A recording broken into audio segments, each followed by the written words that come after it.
အားလုံးပဲမင်္ဂလာပါ Study ရဲ့ Hangul Channel ကပြန်လည်ကြိုဆိုပါရစေဒီနေ့မှာတော့ကိုရီးယားအငင်းပုံစံတရားလေးတွေကိုပြောပြပေးမှာဖြစ်ပါတယ်ဒါကတော့အငင်းပုံစံကိုရီးယားတရားတွေပဲဖြစ်ပါတယ်ဂျီယန်သာအန်မုတ်ဂျီမုတ်ထာတာဂျီမာတာဒါတွေကတော့စကားပြောတဲ့အချိန်မှာအငင်းပုံစံပြောလို့ရတဲ့တရားတွေပဲဖြစ်ပါတယ်ပထမဆုံးတရားကတော့ GN သာဆိုတဲ့တရားဖြစ်ပါတယ်မြန်မာလိုအဓိပ္ပာယ်ကတော့မဘူးမလှုပ်ဘူးမသွားဘူးမစားဘူးဒီလိုမျိုးပုံစံနေနဲ့သုံးလို့ရပါတယ်verb တွေကတော့ action verb ဒါမှမဟုတ် quality verb တွေနဲ့တွဲပြီးတော့သုံးပါတယ်သူကယဉ်ကျေးတဲ့ပုံစံ formal ဆန်တဲ့အတွက်ကြောင့်စာရေးတဲ့အခါမျိုးမှာသုံးကြပါတယ်ဥပမာ저는 밥을 먹지 않습니다ကျွန်တော်သမင်းကိုမစားပါဘူး학교에 가지 않나요ကျောင်းသို့မသွားပါဘူး먹다ဆိုတဲ့ verb နဲ့စားသည်ဆိုတဲ့ verb နဲ့GN ထာတရားကိုပေါင်းထားတာဖြစ်ပါတယ်먹다စားသည်ဆိုတဲ့ action verb ဖြစ်ပါတယ်နောက်တစ်ကြောင်းမှာတော့ 학교에 가지 않나요ဆိုရင်가다ဆိုတဲ့ action verb နဲ့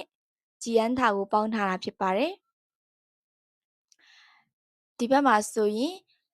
example number 2ကိုကြည့်ရအောင် quality verb တွေနဲ့ပေါင်းပြထားတာဖြစ်ပါတယ်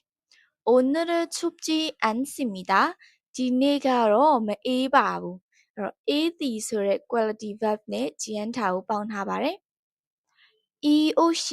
예쁘지 않나요? ဒီအင်ဂျီကမလှဘူးလှသည်ဆိုတဲ့ action verb နဲ့ GN ထာကိုပေါင်းထားတဲ့ပုံစံဖြစ်ပါတယ်이 옷이 예쁘지 않나요? နောက်တရားတစ်ခုကတော့ an ဆိုတဲ့တရားဖြစ်ပါတယ် an ကလည်းပဲ GN ထာနဲ့အဓိပ္ပာယ်တူတူပါပဲမလှုပ်ဘူးမသွားဘူးမစားဘူးဆိုတဲ့ negative ပုံစံတရားဖြစ်ပါတယ်သူကလည်းပဲ action verb ဒါမှမဟုတ် quality verb နဲ့တွဲပြီးတော့သုံးပါတယ်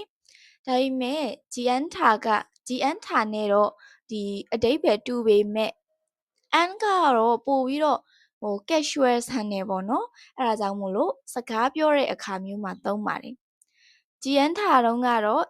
ဒီစာရေးတဲ့အချိန်မှာသုံးများပါတယ်သူကတော့ပို့ပြီးတော့ယဉ်ကျေးတယ် formal ပုံစံတဲ့အတွက်ကြောင့် GN ထာကိုစာရေးတဲ့အခါမှာသုံးပြီးတော့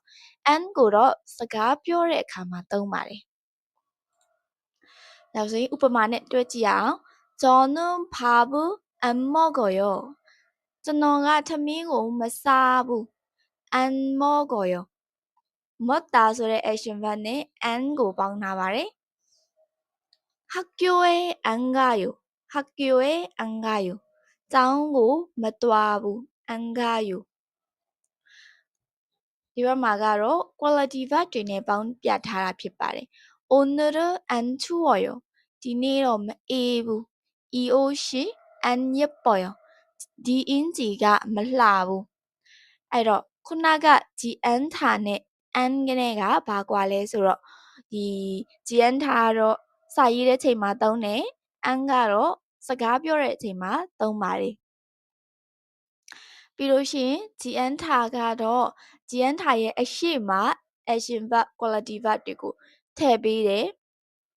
an ကကြတော့ဒီ an တရားရဲ့နောက်မှာမှ verb တွေကိုပေါင်းပေးတာဖြစ်ပါတယ်နောက်တရားတစ်ခုကတော့ mood ဆိုတဲ့ negative တရားဖြစ်ပါတယ် mood ကတော့မ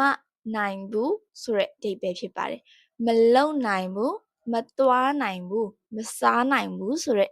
အဓိပ္ပာယ်ဒီလိုအခြေအနေမျိုးမှာသုံးလို့ရပါတယ်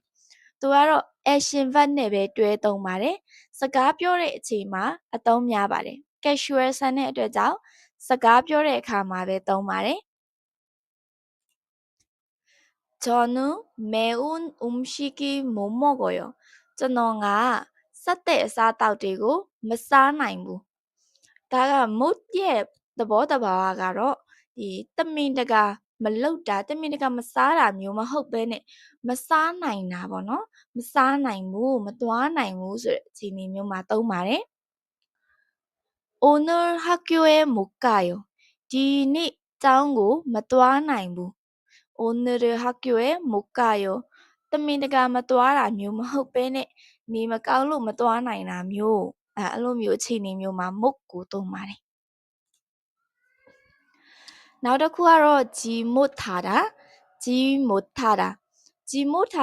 ခုနက mot ထက်ပိုပြီးတော့ယဉ်ကျေးတဲ့ပုံစံဖြစ်ပါတယ် mot ကတော့ခုနက mot ကတော့စကားပြောတဲ့အခါမှာသုံးပြီးတော့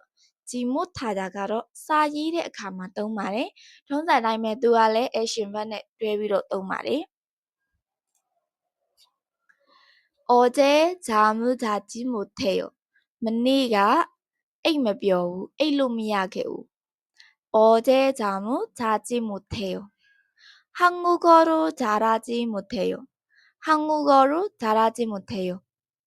코리아 사고 깡깡물렁나요. 한국어로 잘하지 못해요.နောက်တရားတစ်ခုကတော့ 지말다 지말다 သူကမလုံနဲ့ဆိုတဲ့အဓိပ္ပာယ်မျိုးဖြစ်ပါတယ် မလုံနဲ့ action verb နဲ့တွဲသုံးပြီးတော့ casual ဆန်တဲ့အတွက်ကြောင့်စကားပြောတဲ့အချိန်မှာသုံးပါတယ် 거기에 가지 마세요. အဲ့ဒီနေရာကိုမသွားပါနဲ့ 가지 마세요. 가다 ဆိုတဲ့ action verb နဲ့ 지말다 တဒါကိုပေါင်းထားတာဖြစ်ပါတယ် အဲ့တော့ 지말다 မှာလတ်တက်ပြုတ်သွားတယ် ဘာလို့လဲဆိုတော့အနောက်မှာ 세요 ဆိုတဲ့တဒါနဲ့ပေါင်းထားတာမို့လို့လတ်တက်ပြုတ်သွားတာဖြစ်ပါတယ် အဲ့တော့ 지마세요. လတ်တက်ကကြတော့ 나바사နဲ့တွေ့တဲ့အချိန်မှာပြုတ်တဲ့အတွက်ကြောင့် 지말다 မှာဒီလတ်တက်မပါတော့တာဖြစ်ပါတယ် 거기에 가지 마세요 ဆိုရင် အဲ့ဒီနေရာကိုမသွားပါနဲ့ နောက်တစ်ခု 술을 마시지 마세요. အရက်ကိုမတောက်ပါနဲ့ 마시다 ဆိုတဲ့ တောက်သည်ဆိုတဲ့ action verb နဲ့ 지말다ကိုသုံးထားတာပါ 매운 음식을 먹지 마세요. စက်တဲ့အစားအသောက်ကိုမစားပါနဲ့ 먹다 ဆိုတဲ့ action verb နဲ့ 지말다ကိုပေါင်းထားတာဖြစ်ပါတယ် 매운 음식을 먹지 마세요.